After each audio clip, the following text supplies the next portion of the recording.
ভারতীয় অধিপত্যবাদ বিরোধী চেতনায় বিজয় দিবস পালনের আহ্বান জানান ও বুদ্ধিজীবী হত্যার প্রকৃত তদন্ত সময়ের দাবি বলে জানান মাওলানা গাজী আতাউর রহমান।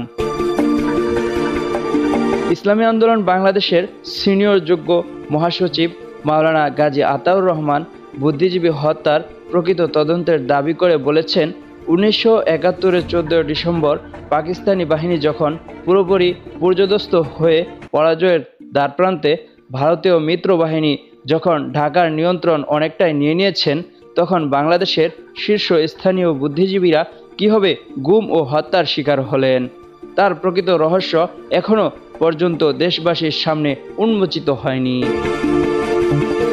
তিনি বলেন, স্বাধীনতার 53 বছরের মুক্তিযুদ্ধের পক্ষে শান্তির দাবি করে ক্ষমতায় থাকা দলগুলো এই ঘটনার সঠিক তদন্ত কার্যকর করার উদ্যোগ গ্রহণ করেনি, বরং একে রাজনৈতিক হাতিয়ার হিসাবে ব্যবহার করেছে।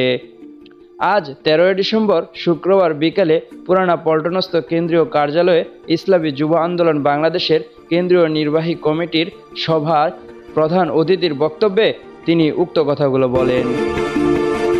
সংগঠনের কেন্দ্রীয় সভাপতি যুবনেতা মাওলানা মোহাম্মদ নেসার উদ্দিন এর সভাপতিত্বে এতে আরও বক্তব্য রাখেন সহসভাপতি ইঞ্জিনিয়ার আতিকুর রহমান, মুজাহিদ ও সেক্রেটারি জেনারেল মাওলানা মানসুর আহমদ সাকি প্রমুখ।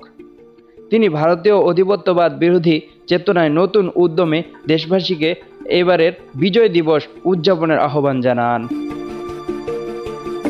গাজী আতাউর রহমান ইসলামী আন্দোলন বাংলাদেশের পক্ষ থেকে মহান বিজয় দিবস উপলক্ষে আগামী 16 ডিসেম্বর দেশব্যাপী সংগঠনের সকল শাখায় আলোচনা সভা ও বিজয় মিছিল যথাযথভাবে আয়োজন করতে গুরুত্বারোপ করেন।